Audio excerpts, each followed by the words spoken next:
Hey, I'm Benjamin Verbacek. I'm the lead pastor of Community Evangelical Free Church. I'm also the managing editor for Gospel-Centered Discipleship. And coming at you with another episode of the Writers Coaching Corner. I think this is going to be a good one. I think they're all pretty good, good enough. But this one, I think, will be very helpful to many of you, very practically, ways to eliminate words. And so let's get right at the principle I'm going to be talking about this month before we look at one paragraph that appeared on our website.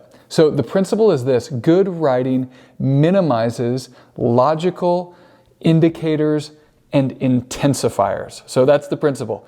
Good writing minimizes logical indicators and intensifiers. What in the world does that mean? Hang with me for a few minutes and we're going to talk about how you can understand what that means and how it can help your writing be better. So let's come on over to our website here.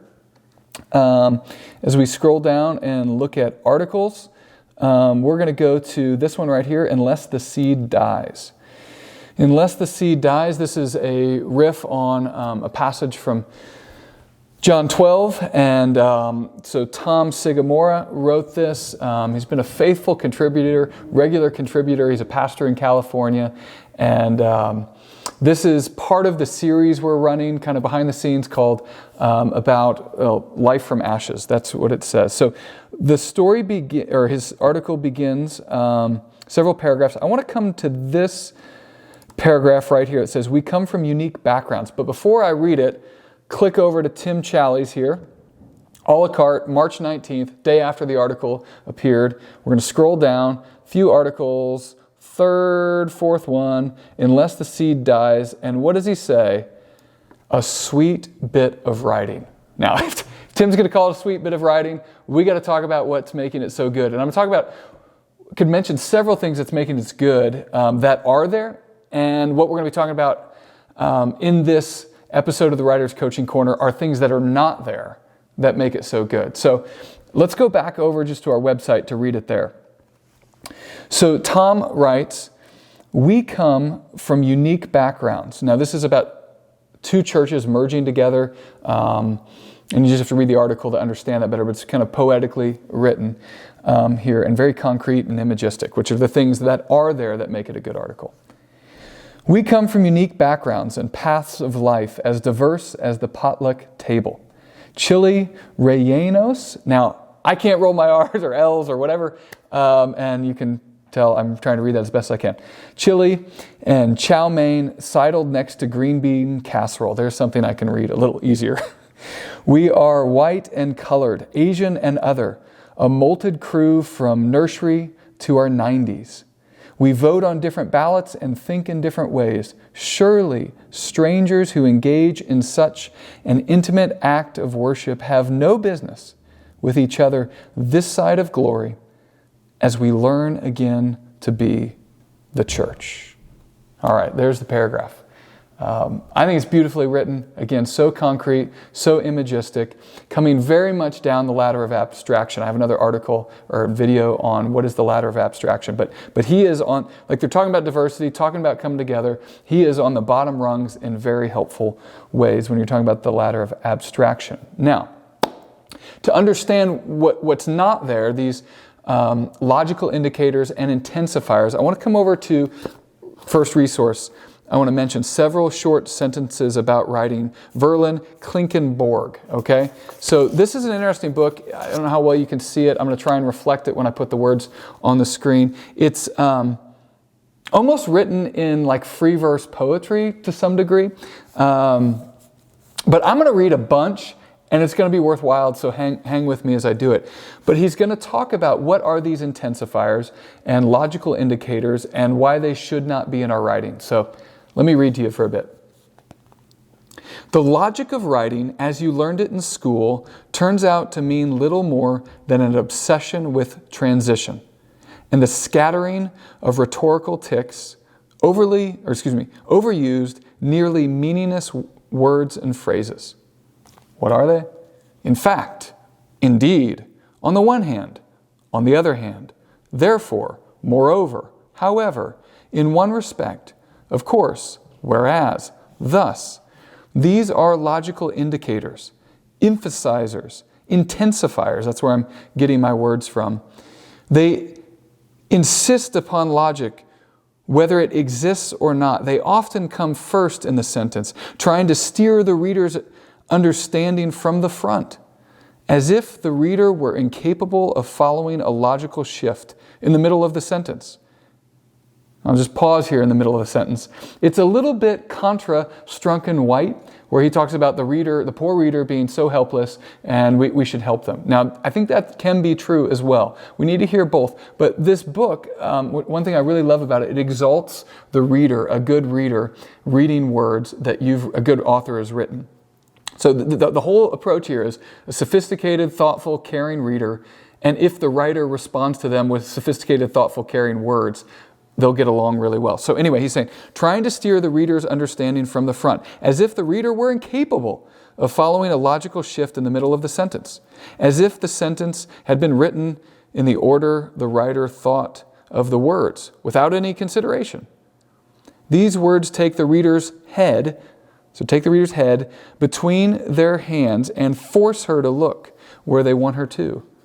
Imagine how obnoxious that is. That persistent effort to predetermine and overgovern the reader's response, going to go all the way through 19. These phrases also obscure the content of your sentences. If a piece is truly assured in its order, no matter how connected or oblique, it needs no logical indicators. It will be obvious when one sentence negates or affirms another. These words betray the writer's anxiety, the false belief that proof is necessary and possible, that persuasion is just a thus away. They also try to bolster the apparent authority of your piece by echoing the apparent authority of other people who can't write or who distrust their own thinking. Little opinion here. Little opinionated, and I kind of love him for it. Old Verlyn. A simple experiment. Now here's the application. Here's the application I want you to consider in your own prose. Try removing but wherever you can and see if the sense of negation or contradiction, the feel of a reversal taking place, isn't still present. Like, take the word but out and see if you can get it there. But is always preferable. But is always preferable to however, except in the rare cases where however is preferable to but, which has everything to do with rhythm, formality, and context. And yes, you may begin a sentence with but. So there's Verlyn Klinkenborg, several short sentences about writing, and it's a whole book of sentences laid out very uniquely. Wonderful resource for writing. I loved it because it assumed high things about the reader. And I was the reader, and I like to be complimented that I'm actually going to read the words that were written and think about them, which I think when the author makes that assumption, the reader can come along, especially if they've taken all the effort they can to write well. So what I want to do is go back to Tom's words now and talk about what's not there. Remember, we're saying good writing minimizes logical intensifiers and logical indicators and intensifiers. So getting the phrase there from Klinkenborg. But so this is not the article, unless the seed dies, copy. This is a copy that doesn't exist on our website. I want to go back to that paragraph now. You can see I underlined a bunch of things. That's all stuff I've recently added. Let me read it again. In one respect, we come from unique backgrounds and paths of life as diverse as the potluck table. Things such as chili rellenos, if I'm saying that right, I'm trying, and chow mein sidled next to green bean casserole. Moreover, we are white and colored, Asian and other, indeed a mulatted crew, or a molted crew from nursery to our 90s. In fact, we vote on different ballots and think in different ways. Thus, strangers who engage in such an intimate act of worship, of course, have no business with one another this side of glory as we learn again to be the church. Still not that bad because it's so well written from the beginning, but it's much worse now that I added all that junk. And so good writing is going to try to minimize all of that. And here's the metaphor I want to give you. So I have this drawer here, right? Can you see the front of that? I have a picture. This is of my house. This is an apothecary cabinet that we have where we sit our TV on top of it. My wife bought this, Facebook Marketplace, something like that, brought it home, refinished it, but it was missing one drawer. Now, I don't know if this was the drawer or not. You can see what we keep in there, not all of it, is a giant thing of Legos, because I have young kids and old kids, but young ones play with Legos every morning before school if they can get dressed on time and have eaten cereal at the breakfast table and we've done our devotionals. Then they get a little Lego time before the bus picks them up. Anyway, when we bought this, we had to have a carpenter make a drawer. And the metaphor I want to say here is, it's pretty tight fit for all those drawers. You can see like the shape of it, but like he had to really be a good carpenter, not only to match it, but to make it so it slid in well. Now here's the metaphor. When you write good words, which should be your goal, you don't need grease or lubrication to fit them in. And that's really what I would call logical indicators. Thus, indeed, moreover, but, however, except, on the one hand, on the other. I mean, just every time you've written on the one hand, on the other, see if you can remove them. And I'll tell you, I've done it and I let it slide in articles, but I'm going to try and watch it more ruthlessly in my own writing and then the writing I'm editing. But see if you can't take those out.